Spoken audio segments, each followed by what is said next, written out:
nous avons vraiment besoin de rejoindre un peu les destinataires du livre de l'Apocalypse. L'Apocalypse, pour moi, c'est le livre le plus massacré, le plus mal interprété qu'on puisse trouver sur la Terre. Et malheureusement, si vous regardez un petit peu ce qui se dit sur le web, il y a tant de bêtises, tant d'idioties, mais aussi, étant donné que je suis quand même théologien et attaché à une correcte interprétation de la Bible, voilà, des fois j'ai de l'urticaire. On dénature la parole de Dieu pour y introduire des éléments étrangers. Il y a un principe, c'est qu'on doit respecter quand on étudie un livre en genre littéraire. Et on doit respecter le but et l'essentiel du sens du livre. L'Apocalypse a été très probablement écrit par l'apôtre Jean vers l'année 95 après Jésus-Christ. Il semblerait que l'évangile de Jean ait été écrit 3 années après. Sur l'île de Patmos, l'empereur qui régnait à l'époque, c'est Domitien. Je pense que tout le monde a entendu parler des horreurs attribuées à Néron. Voilà. Néron, c'était un petit amateur à côté de Domitien. Domitien était un des pires persécuteurs. Il avait même, à un moment donné, voulu que un de ses fils soit son successeur, et son fils est mort. Et on a trouvé une pièce de monnaie sur laquelle il y a bien sûr 2 faces. Au recto, il y avait la figure de Domitien, et c'était marqué Dieu de la terre.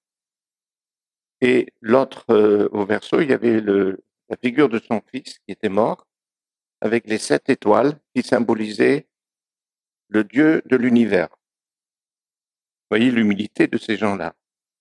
Et ce qu'il voulait dire, le message qu'il voulait dire, c'est que sur la terre, vous aurez affaire à un Domitien, mais ne croyez pas qu'avec la mort, vous allez nous échapper, parce qu'après, dans l'au-delà, vous aurez affaire à mon fils.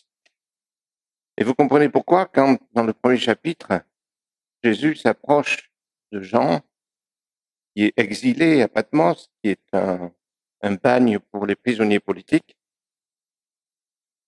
Jésus tend la main et dans la main, il y a les 7 étoiles. Cette étoile qui représente évidemment les 7 pasteurs, les 7 bergers des 7 églises auxquelles il va écrire, mais qui représente aussi un autre message qui explique à Jean, n'aie pas peur, c'est moi qui règne. Je règne dans l'éternité. Je vais vous donner rapidement une explication, si vous le voulez, de la compréhension de l'Apocalypse en 5 points. Ça vous intéresse? D'abord, c'est écrit une révélation de Jésus-Christ. C'est une révélation dont le but, c'est de parler de Jésus. Qu'est-ce que ça veut dire, Apocalypse? C'est simplement une révélation. C'est un petit peu comme si je vais dans la pièce, vous ne me verrez pas, vous entendez parler de moi, je peux même vous parler, je ne le fais pas à cause de la vidéo, et que tout d'un coup, j'ouvre la porte et je vienne. J'existais autant dans la pièce à côté que devant vos yeux. C'est ça la révélation. C'est la révélation, c'est la compréhension, l'ouverture sur la réalité d'un monde spirituel qui nous est inconnu, mais qui est aussi réel que le monde physique. Donc simplement une ouverture, une compréhension sur Jésus, Jésus qui n'est plus présent physiquement sur la terre, mais qui est bien présent et qui veut que l'on comprenne qui il est. Donc, toute interprétation de l'Apocalypse qui ne tournerait pas autour de Jésus, c'est détourner l'intention de Jésus pour ce livre. Et c'est Jésus le Seigneur des Seigneurs. Alors, vous voyez, ça, c'est le premier point. C'est la révélation de Jésus. Ensuite, vous avez c'est tout le chapitre 1er, je vous invite à le lire, à le relire, qui est une révélation de la gloire et de la majesté de Jésus. Puis vous avez la deuxième partie, du chapitre 2 au chapitre 4, ce sont les 7 lettres, c'est-à-dire l'Église sur la terre. L'Église présente dans un monde hostile, dans un monde qui n'est pas toujours favorable, et vous avez le regard de Jésus sur chacune de ces églises, et cette église représente bien sûr l'ensemble de l'église qui a été et qui sera sur la terre. Et donc là, vous avez Jésus, le Seigneur de l'église, et Seigneur de l'église sur la terre. En face, vous voyez, en face, vous avez les chapitres 21 et 22, c'est la Nouvelle Jérusalem. La Nouvelle Jérusalem, c'est quoi? C'est pas un grand, comment on peut dire ça, club de vacances. C'est pas une ville physique, puisque c'est nous les pierres. Donc la Nouvelle Jérusalem, c'est simplement la cité de Dieu, la société que le Seigneur nous prépare. Quand les premières choses seront parties et que toutes choses seront devenues nouvelles. Donc en face de l'Église sur la terre, vous avez la Nouvelle Jérusalem. C'est notre destinée. C'est cette nouvelle société où tout sera neuf, de nouveaux cieux, nouvelle terre, dit l'Écriture. Jésus serait donc le Seigneur du ciel, ce que nous appelons le ciel. Ensuite, vous avez ce qu'on peut appeler la troisième partie, du chapitre 6 au chapitre 9. Vous voyez, c'est des histoires des trompettes et des coupes. La trompette, c'est le signal de quelque chose qui va se passer, et les coupes, c'est le symbole de la communion. Et cette coupe, elle est présentée, soit le peuple de Dieu est en communion avec Jésus, c'est ce que nous allons vivre tout à l'heure, ou en communion avec Babylone la Grande, qui est la société humaine antichrist, anti-Seigneur. C'est la société humaine qui représente la société humaine qui est en rébellion contre Dieu et dont le prince est bien sûr Satan. Et en face de ces chapitres 6 à 9, donc de l'histoire de l'humanité sans Dieu, dont Jésus est présenté comme le Seigneur de l'histoire. C'est lui qui est le Seigneur de l'histoire. En face, vous avez la chute de Babylone. C'est une cité qui s'autodétruit. Dieu n'a même pas besoin d'intervenir. C'est chapitre 15 au chapitre 20 de l'Apocalypse, où elle s'autodétruit. C'est une société dont le prince est le diable et va s'autodétruire. C'est-à-dire que Dieu n'aura même pas besoin d'intervenir pour qu'elle n'existe plus. Le mal va se détruire lui-même. Et Jésus est là présenté comme le Seigneur qui va juger, le Seigneur du jugement. Et puis, chapitre 21 au chapitre 22, c'est le jugement, qu'on appelle jugement dernier, et la nouvelle terre et nouveau cieux. C'est-à-dire, c'est Jésus, le Seigneur, qui revient. C'est lui qui revient pour accomplir tout le dessein salutaire de la mission de Dieu, d'un Dieu qui veut sauver l'humanité et sauver aussi la création.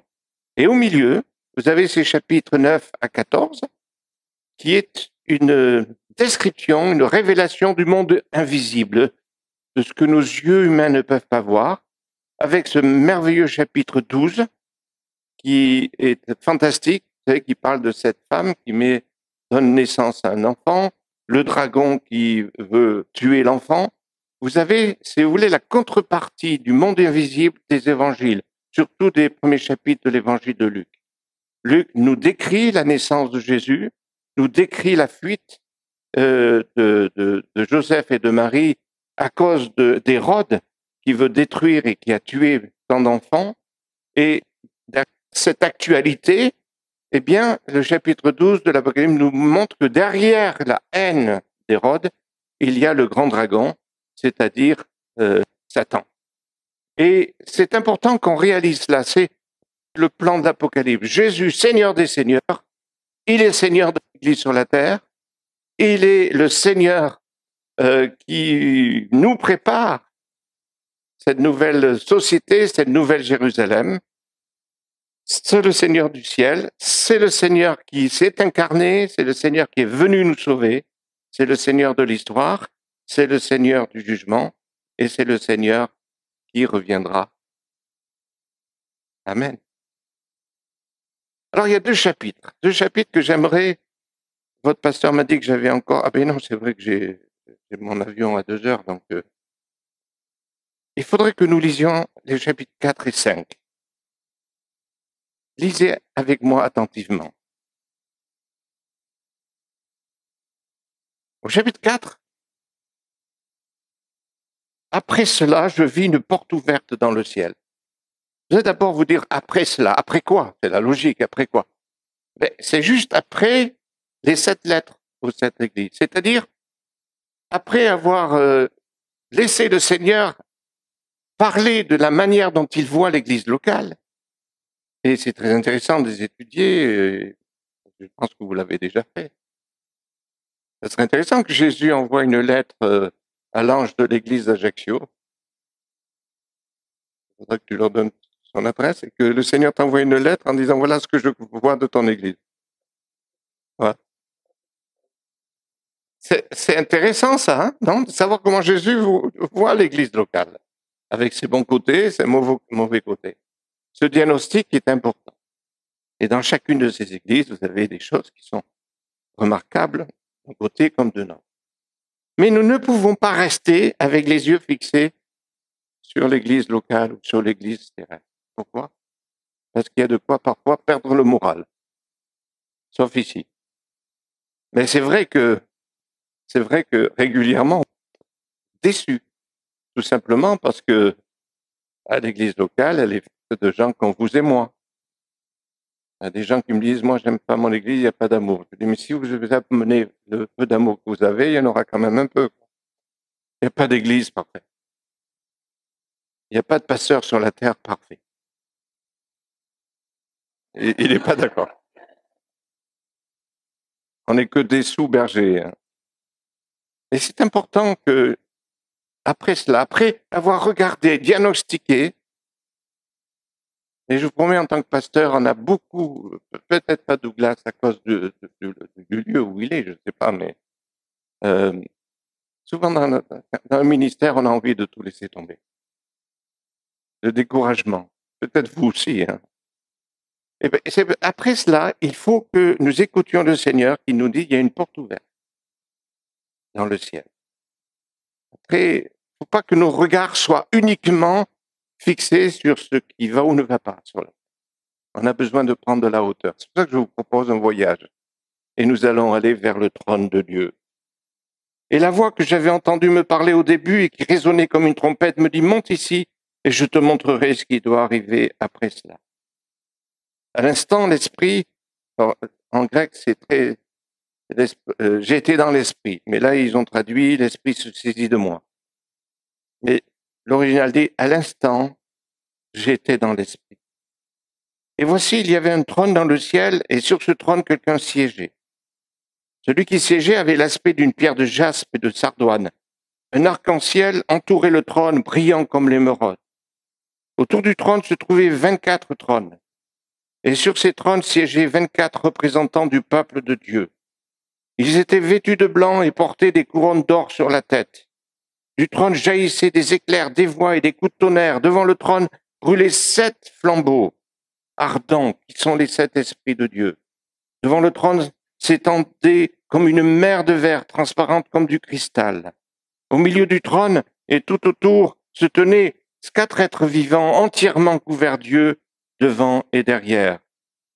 Le premier d'entre eux ressemblait à un lion, le deuxième à un jeune taureau, le troisième avait le visage pareil à celui d'un homme, et le quatrième était semblable à un aigle en plein vol. Chacun de ces 4 êtres vivants avait 6 ailes couvertes d'yeux par-dessus et par-dessous. Jour et nuit, ils ne cessent de dire « Saint, Saint, Saint est le Seigneur Dieu, le Tout-Puissant, celui qui était, celui qui est et qui vient. » Et chaque fois que les êtres vivants présentent leur adoration, leur hommage et leur reconnaissance à celui qui siège sur le trône, à celui qui vit éternellement, les 24 représentants du peuple de Dieu, se prosternent devant celui qui siège sur le trône et adorent celui qui vit éternellement. Ils déposent leur couronne devant le trône en disant, « Tu es digne, notre Dieu, qu'on te donne gloire, honneur et puissance, car tu as créé tout ce qui existe.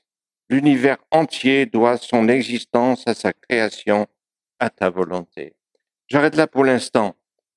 Chapitre 4 nous présente et nous amène vers ce voyage interstellaire au-delà même du monde matériel vis-à-vis du trône de Dieu.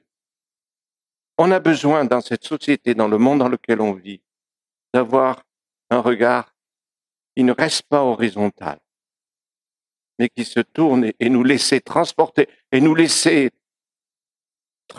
par le Saint-Esprit auprès du trône de Dieu. C'est pour ça qu'on a besoin d'adorer. L'adoration, c'est pas de la louange. La louange, c'est ce qui nous prépare notre cœur à l'adoration. L'adoration, c'est personnel, on ne peut pas adorer ensemble. C'est le degré le plus, je dirais, intime de notre relation avec Dieu. Nous disons quand nous louons Dieu que nous adorons, parce que nous nous prosternons devant lui, dans nos cœurs, nos émotions. Mais l'adoration dans la Bible, c'est quelque chose de très personnel. C'est quelque chose qui nous amène dans une relation personnelle et intime avec Dieu. Et je vous invite à ne pas rester simplement dans le fait de la louange collective, mais aussi de vivre dans votre vie quotidienne, partout où vous êtes, de laisser le Saint-Esprit vous amener à des moments de transportation où seul devant Dieu, vous avez une relation et vous avez une contemplation, quelque chose qui est fabuleux et extraordinaire. Ceux qui l'ont vécu, ils le comprennent. Donc, nous adorons ensemble, mais nous devons adorer aussi dans cette intimité avec Dieu. Et ce chapitre 4 nous présente une adoration, comment on adore Dieu dans le ciel. L'Apocalypse, c'est un manuel d'adoration. Le problème de savoir, c'est qui on adore. Est-ce qu'on se prosterne devant la bête, c'est-à-dire tout ce qui est anti-Dieu, anti-Christ? Les antichrists existaient déjà. Paul dit qu'il y en avait déjà à son époque. Il y en a toujours eu. Il y en a aujourd'hui. Et ils sont, hélas, très actifs. C'est tout cet esprit diabolique qui se dresse contre Dieu, contre ce que le Seigneur veut faire avec notre vie. Et chapitre 4 nous montre comment on adore au ciel. Et cette adoration, elle est d'abord donnée au Créateur. Le chapitre 4, c'est l'hymne au Créateur, à celui qui a créé toutes choses. Parce que nous avons besoin de toujours nous nourrir et comprendre que nous avons affaire à celui qui a créé l'humanité, l'univers, et nous a voulu. Comment dirais-je? Nous ne nous adressons pas à une divinité, nous adressons à quelqu'un qui nous a désirés. On le sait, nous, en tant que chrétiens. Il a voulu cette nature. La Bible nous dit que la création soupire. On parle de pollution aujourd'hui, on parle d'une terre épuisée. La Bible dit qu'elle soupire. Elle n'a pas été créée pour vivre cette domination de l'homme. L'homme n'a jamais été créé pour dominer la nature. Il a été créé pour cultiver la nature et en prendre soin. Et cette nature, elle se révolte, elle attend la révélation de Jésus-Christ pour qu'il y ait des nouveaux cieux et de nouvelles terres. Donc, ce qui est important pour nous, c'est de comprendre cette vision, et quoi? Cette vision du trône, et au milieu du trône et au centre. N'essayez pas de visualiser, certains ont essayé, ils ont du mal. Mais il s'agit de voir que Jésus est là. Alors, cette vision, ces visions-là n'ont pas été données pour nous informer, mais pour nous transformer. Et là, nous avons un point qui est important. Vous êtes toujours avec moi? Beaucoup de gens croient que l'Apocalypse nous a été donné pour nous renseigner. Non, non. La parole de Dieu nous est donnée pour nous transformer. Si nous cherchons des informations, nous allons parfois nous égarer. La priorité de la parole de Dieu, c'est d'être transformé à l'image de Jésus-Christ. C'est pour ça qu'on a besoin de le voir. Monte ici, je vais te montrer. Et il lui montre une porte ouverte, il montre quelqu'un qui est assis. Et ça, c'est une chose dont on a besoin. Et j'ai apprécié ce moment, Douglas, où tu as répété le psaume 23. Dieu est assis sur son trône. Quand vous êtes vendeur de maison, ou vous êtes VRP, vous savez, ceux qui vous enquiquinent, là, ils savent très bien que si vous les faites asseoir sur le fauteuil, c'est gagné. Quelqu'un qui s'assoit, c'est que c'est gagné. Je voudrais simplement vous dire que Dieu est heureux d'être Dieu. Il est assis. Il est à l'aise. Vous verrez que ce trône présente quelque chose de fantastique. Vous avez des couleurs, le jaspe, qui n'est pas le jaspe d'aujourd'hui. Hein. Le jaspe de l'époque, c'était une pierre translucide, transparente. La sardoine, c'est un peu, allez, on va dire un peu rouge comme le rubis. Nous avons là l'image de la pureté, de la transparence, mais aussi de la colère. La colère de Dieu qui va un jour se manifester. Puis autour du trône, vous avez un anneau de lumière, un arc-en-ciel, qui nous rappelle l'alliance. Rappelez-vous, dans Genèse chapitre 9, verset 13, Dieu dit, j'ai placé mon arc dans la nuit.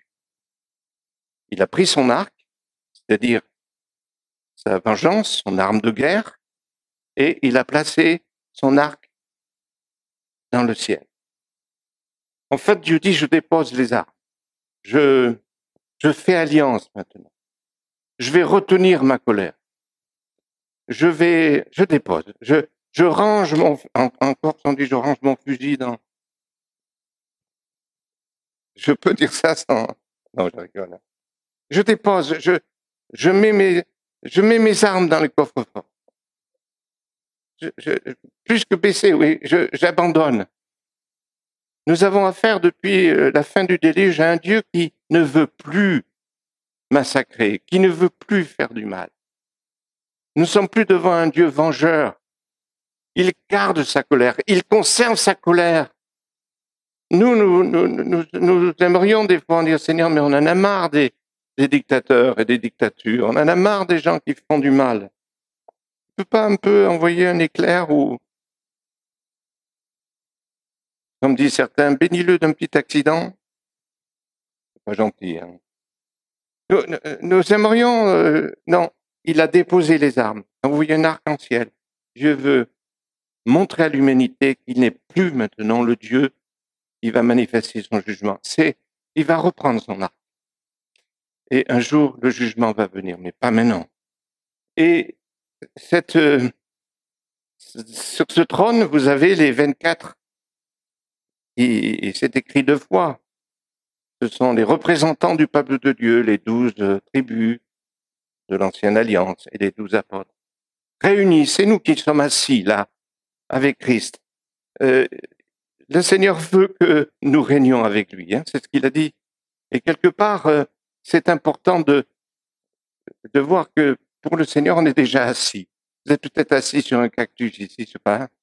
Le siège n'est pas confortable, mais le Seigneur, spirituellement, nous sommes assis avec lui.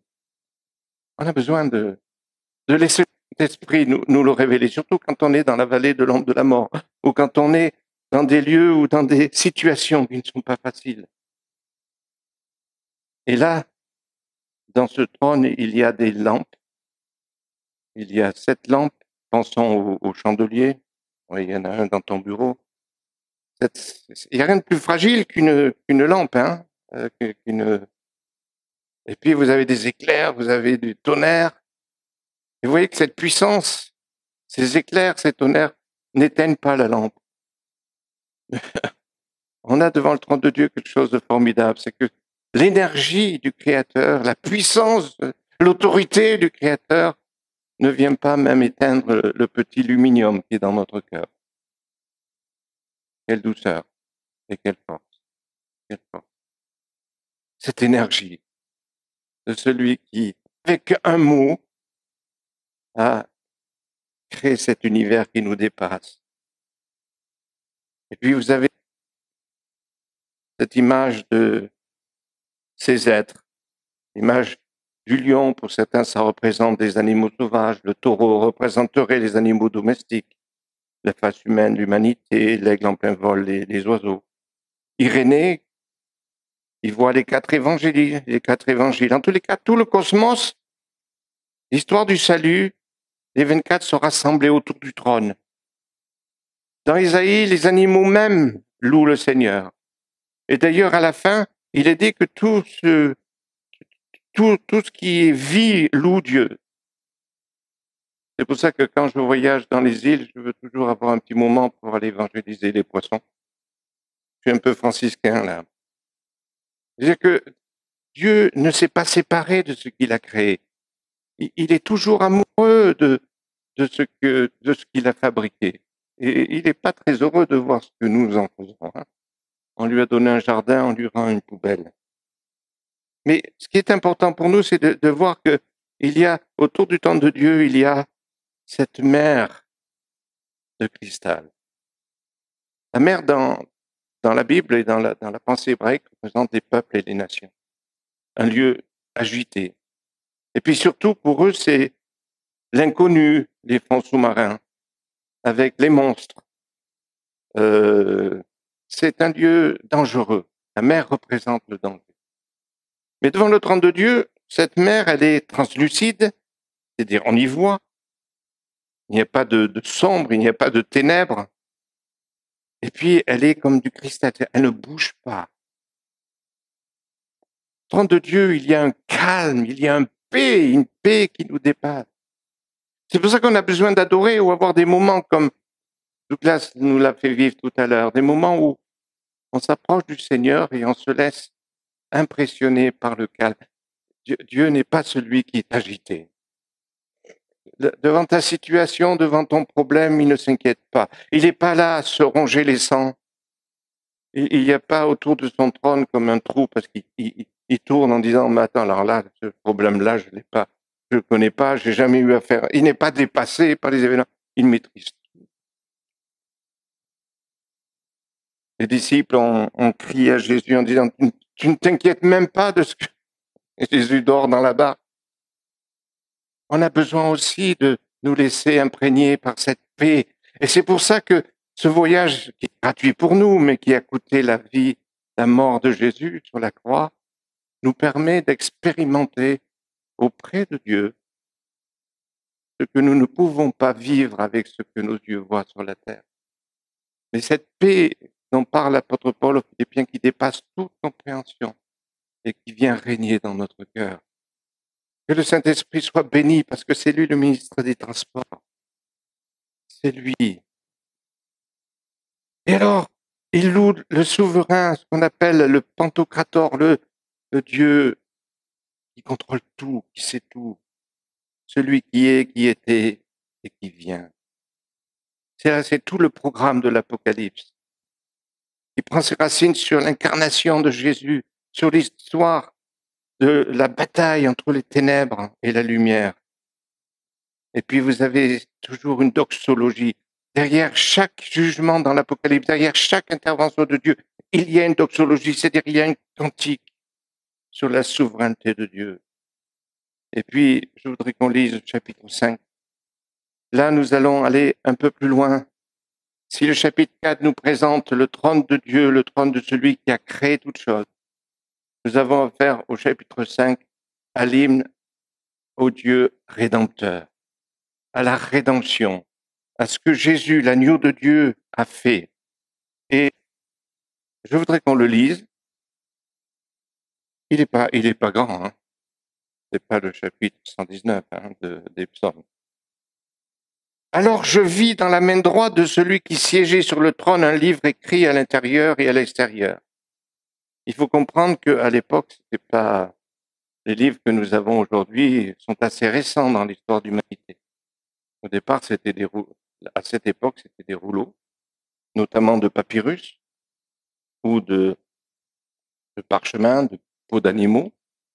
Et là, il est particulier parce que c'est écrit au dedans et au dehors. À l'époque, on faisait ça par économie parce que ça coûtait cher. Donc, il ouvre le rouleau. Il n'ouvre pas, il voit le rouleau. Il est scellé de 7 sceaux. 7 sceaux, ça veut dire que normalement, un seau, ça suffit. Hein. Le seau, à l'époque, c'était fait pour... à la différence d'aujourd'hui, quand vous envoyez un message, vous envoyez une lettre, dès que vous l'avez mis dans la boîte aux lettres, elle vous appartient plus. Elle appartient au destinataire. À l'époque, le document vous appartenait jusqu'au moment où la personne va l'ouvrir. La personne digne de l'ouvrir.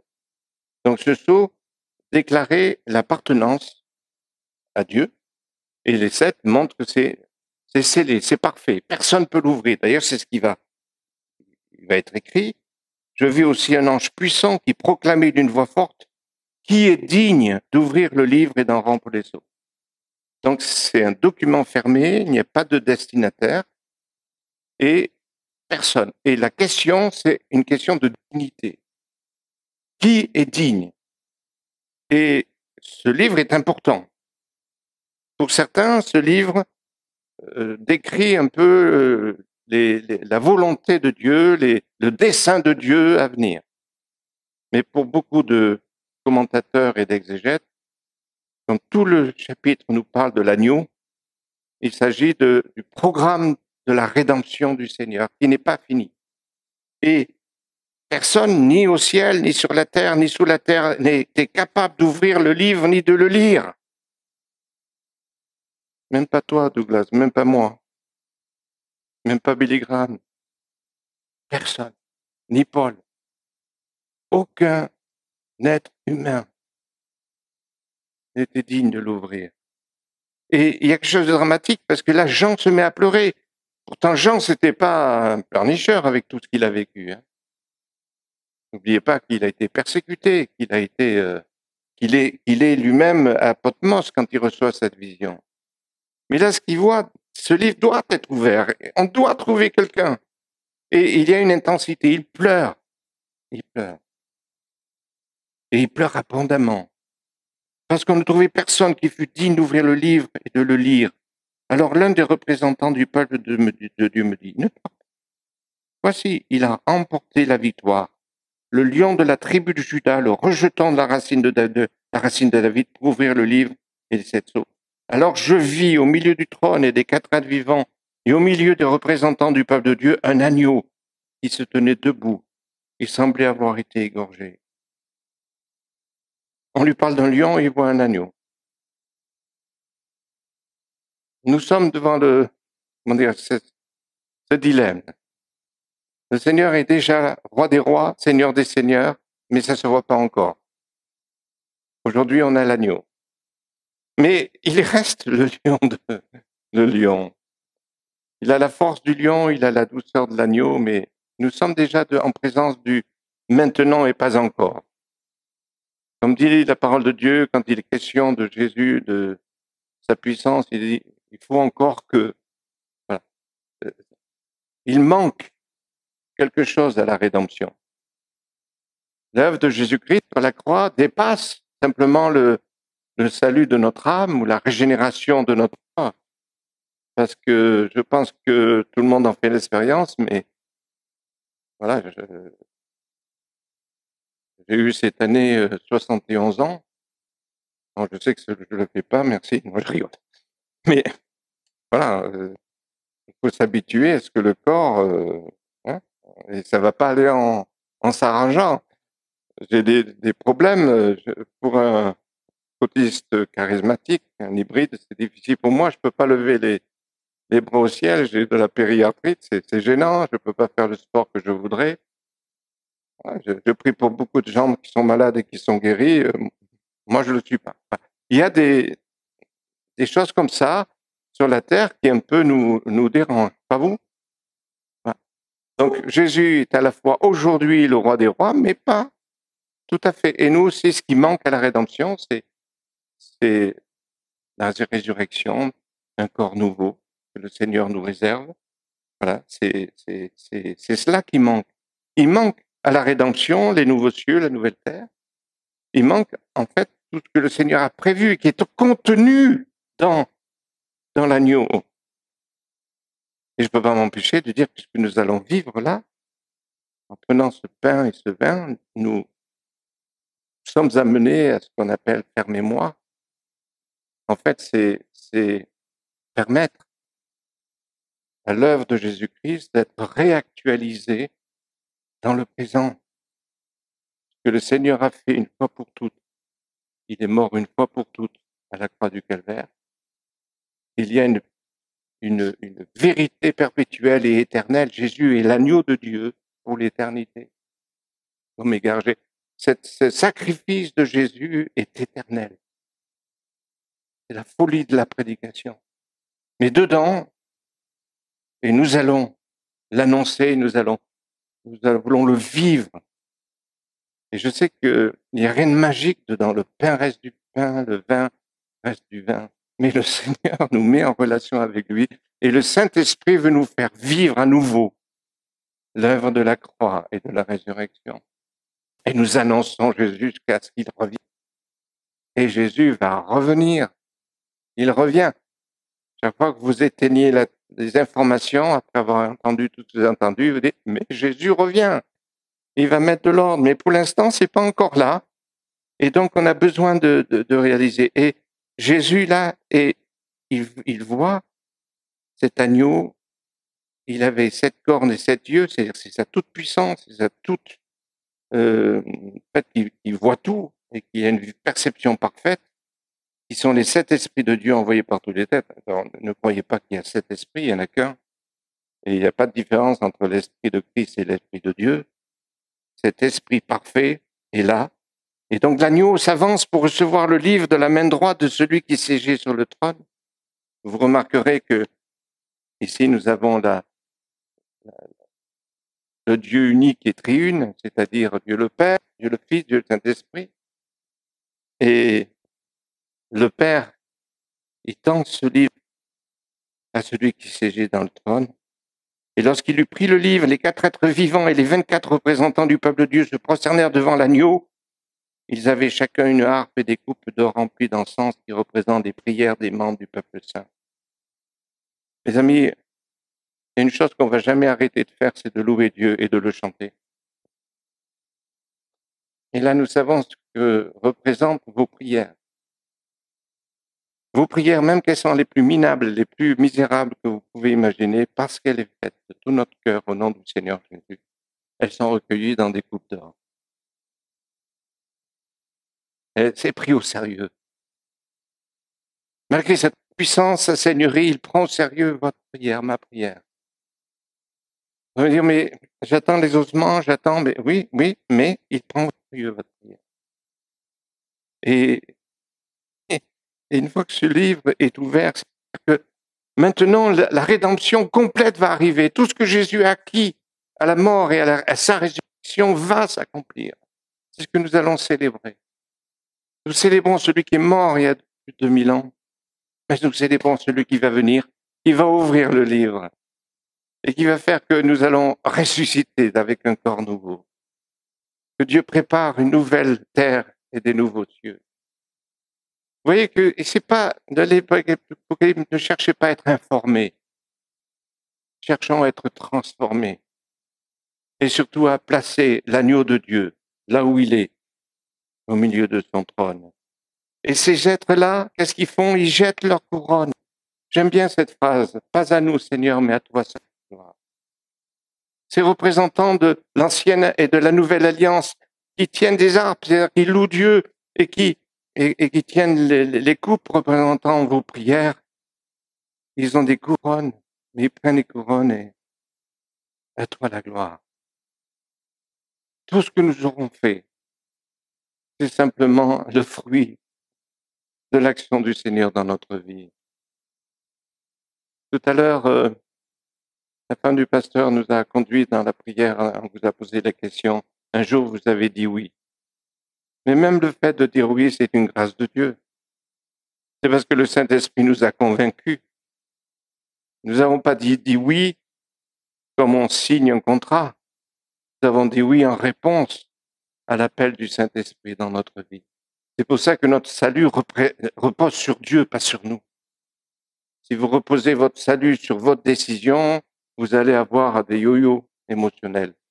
Un jour, vous allez vous sentir sauvé, un autre jour, vous allez... Non, vous êtes sauvé parce que Dieu l'a voulu. Parce que quand il a touché votre cœur, et ça c'est le Saint-Esprit, quand il vous a convaincu de péché et vous a conduit à Jésus, vous avez répondu oui à l'appel du Seigneur et vous êtes maintenant dans la famille du Seigneur. Et puis vous avez ce cantique merveilleux et là vous avez tout le monde qui loue Dieu, pas simplement dans le ciel mais sur la terre. C'est ces êtres qui jettent leur couronne. C'est aussi ce qui est la caractéristique des vrais hommes de Dieu. Vous avez des gens qui se proclament aujourd'hui apôtres, prophètes des nations, des étoiles, des galaxies, si vous voulez.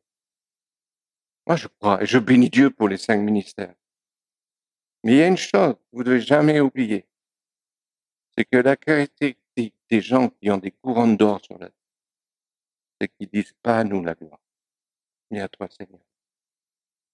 C'est le contraire de l'abus de pouvoir. C'est le contraire du contrôle sur les gens. C'est le contraire de tirer vers soi les gens.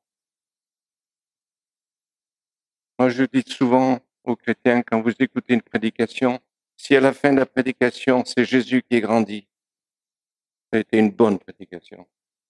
Si vous aimez davantage le Seigneur, c'est du bon enseignement. Mais si vous sortez en disant, ouais, c'est un super prédicateur, et que 5 minutes après, on vous demande pourquoi il a parlé, je ne me rappelle plus, je ne sais plus, ça va pas. La caractéristique des hommes de Dieu, c'est l'humilité. C'est qu'ils savent que ce qu'ils font, ce n'est que le résultat de la grâce de Jésus au travers de leur vie. Ce qu'ils disent, c'est la dépendance qu'ils ont vis-à-vis du Saint-Esprit et de sa parole. Je vous dis cela parce que aujourd'hui, il y a un bazar pas possible. Et je me permets de le dire parce que maintenant, avec mon âge, je ne risque plus rien. Faites attention, ne croyez pas tout ce qui est sur le web. Vous avez besoin de la sécurité d'une église locale, qui n'est certainement pas parfaite. Mais surtout quand vous avez des bergers, un berger ou des anciens des bergers qui veillent sur vous, qui vous prouvent qu'ils vous fiancent à Jésus-Christ et pas à eux-mêmes et à leur ministère. Vous me suivez? Ça, c'est vital. C'est vital. Vous en avez qui cherchent après votre portefeuille, ça c'est sûr. Vous en avez qui cherchent leur propre gloire. Non, moi, les hommes de Dieu que j'ai pu, côtoyer dans ma vie, sont tous des gens qui m'ont montré beaucoup d'humilité. À l'âge de 28 ans, j'ai passé une semaine avec Yonggi Cho. J'avais 28 ans. J'ai rarement vu quelqu'un qui était aussi humble. 2 ans après, j'ai passé plusieurs jours en présence de Bill Bright. Je ne savais même pas qui c'était. On mangeait ensemble, on vivait dans le même logement. C'est à la fin, quand je lui dis, je peux simplement avoir votre adresse ou autre. Je vois Bill Bright, c'est le fondateur de Campus pour Christ. C'était celui qui était le plus connu après Billy Graham. Jamais. J'étais confondu. J'étais qui, moi, un petit gamin? Mes amis, Jésus a dit, je suis doux et humble de cœur. Il y a tant de rapaces. Ne perdez pas votre temps. Cherchez ceux qui vous rapprochent de l'agneau de Dieu. Cherchez ceux qui sont des instruments du Saint-Esprit pour vous ramener à cette vision de la toute-puissance du Seigneur, le Seigneur Jésus-Christ, le nom devant lequel tout genou fléchira. Tout genou fléchira. Même Poutine.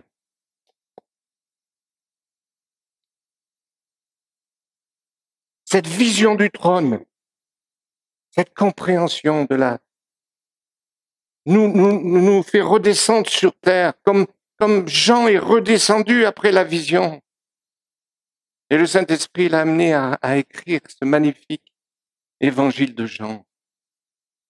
où il témoigne de ce Jésus qui est plein d'amour et plein de grâce, où il va écrire « Car Dieu a tellement aimé le monde ». Il sait, il a visité, il connaissait Jésus sur la terre selon la chair, et il connaissait Jésus, le roi des rois et le seigneur des seigneurs. Nous ne sommes pas la religion du livre, nous sommes la religion du Dieu révélé par le livre. Nous sommes le peuple de Dieu. Nous sommes assis au milieu du trône, à la droite de Jésus-Christ. Alors, je vous invite à... Excusez-moi, c'est une introduction à la Sainte-Seine, mais je vous invite à, quand nous allons prendre le pain et le vin, à penser à cet agneau comme immolé, et qui est sur le trône, et à renouveler au pied du Seigneur. Seigneur, un jour, je me suis laissé toucher par toi. Je t'ai donné mon cœur et ma vie.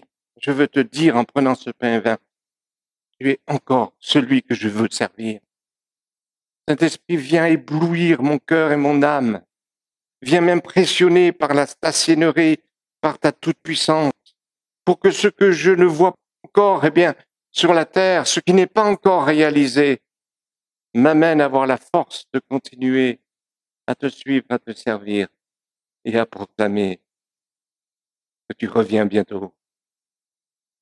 Et nous pouvons terminer comme à l'Apocalypse, l'Esprit et l'épouse, et vous êtes l'épouse, disent Amen. Viens Seigneur Jésus, viens dans mon cœur d'abord, viens dans ma vie, viens dans mon foyer, viens dans mon travail, viens dans mon église, viens. Nous voulons que tu viennes, nous voulons plus de Jésus. Et puis viens aussi pour sauver cette humanité. Je te remercie Seigneur pour tes enfants. Merci pour leur écoute, merci pour leur cœur. Saint-Esprit, aide-nous à avoir cette adoration collective, mais aussi cette adoration personnelle, où nous sommes seuls face à toi, impressionnés, plus impressionnés par ton trône que par le trône de Babylone, que par les trônes de ce monde, dans le beau nom de Jésus. Amen.